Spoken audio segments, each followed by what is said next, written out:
Pourquoi votre intuition vous parle par Didier Pénissard pour www.développement-personnel-club.com.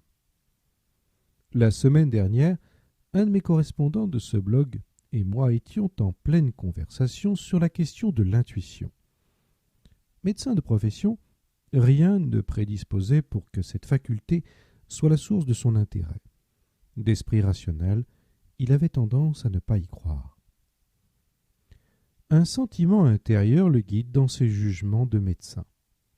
Pour autant, de par sa profession scientifique, il avait bien remarqué que souvent, au-delà de ses jugements médicaux avec ses patients, des situations où son esprit le poussait plus par un sentiment d'évidence plutôt que par le diagnostic classique ou l'auscultation là où sa raison lui dictait le contraire. Or, le plus souvent, ce sentiment instinctif et non rationnel lui donnait raison. En demandant à ses confrères s'il avait eux aussi ce genre de perception, la réponse fut un oui affirmatif. Depuis, il ne rejette plus systématiquement, comme il le faisait auparavant, ces signaux que sa conscience profonde semble lui transmettre quand il ressent un message intuitif d'ausculter suivant ses intuitions.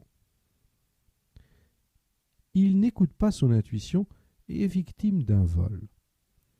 De plus, il me relatait qu'il y a quelques mois, en voulant prendre le bus pour se rendre à un congrès sur la médecine, une sensation étrange et indéfinissable lui dictait de ne pas monter dans celui qui se présentait devant lui.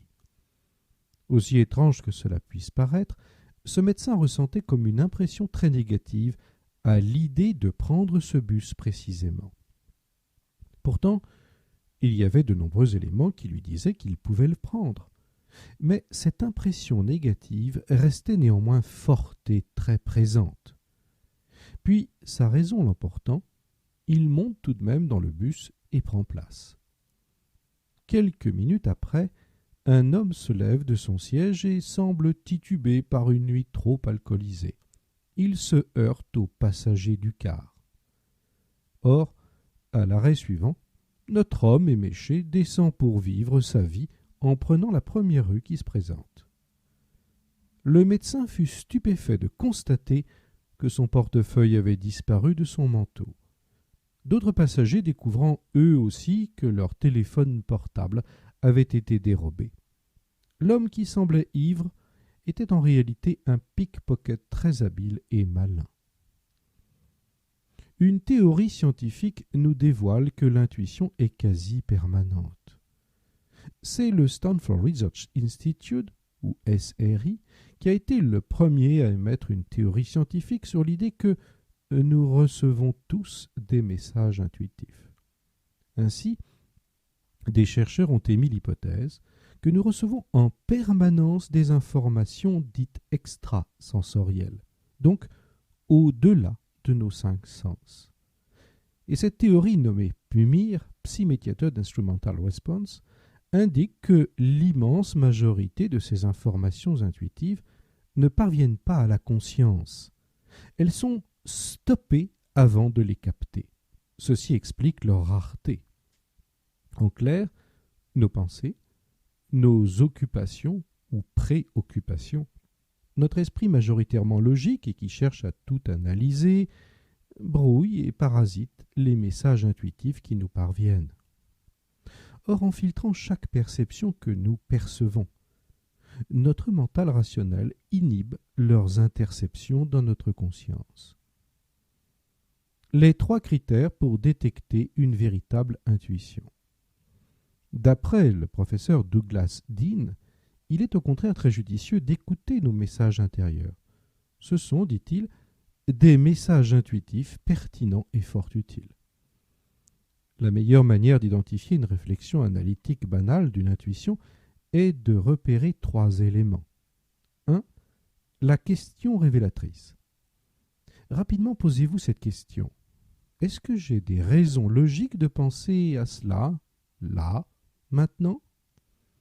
Vous aurez très vite une réponse de votre mental qui vous fournira en quelques secondes des éléments pour trancher si vous avez simplement associé dans votre esprit des éléments rationnels souvenirs précédents, association d'idées, etc. Ou au contraire, si tout cela semble anormal et hors contexte, cette dernière situation étant à prendre en compte. 2. Est-ce une sensation inhabituelle ou un raisonnement logique? Le professeur Douglas Dean a interrogé des milliers de personnes intuitives. Et l'élément qui revient le plus souvent dans leurs réponses est qu'elles ressentent quelque chose d'inhabituel, ou bien ont un sentiment particulier très fort et sans raison apparente. Avec un peu d'entraînement, on peut très vite comprendre la différence entre une déduction logique, comme par exemple « Ah oui, je sais pourquoi je pense à cela. La semaine dernière, j'ai vu une émission qui parlait de cela. » d'un message intuitif qui ne repose sur rien de rationnel et de logique. 3. Est-elle fugace? Une des caractéristiques des intuitions est leur fugacité. Elles sont souvent rapides mais intenses. Leur passage dans notre conscience et nos sensations est très bref et rapide, comme un éclair.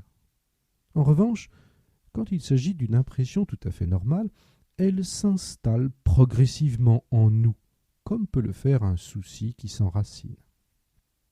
Il est important et utile de s'intéresser à cette capacité latente en nous-mêmes. Il est dommage de ne pas s'intéresser à cette capacité que nous possédons tous au fond de nous-mêmes. Nous avons tous vécu à un moment de notre vie des situations où notre conscience nous a informés de manière non conventionnelle des éléments précieux et que pour certains d'entre vous, peut-être, vous ont sauvé la vie. Dans notre propre décision, nos choix importants, nos rencontres, une part d'intuition peut entrer en jeu à la condition de lui laisser une place dans votre vie. Quelle place laisserez-vous dans votre existence à votre intuition? Si ce sujet vous intéresse, je suis l'auteur d'un séminaire que j'ai enregistré en Belgique qui s'appelle « Comment révéler et développer votre intuition flash ». Vous pouvez retrouver les éléments et les informations sur www.développerintuition.com en un seul mot. Merci de votre attention et à bientôt.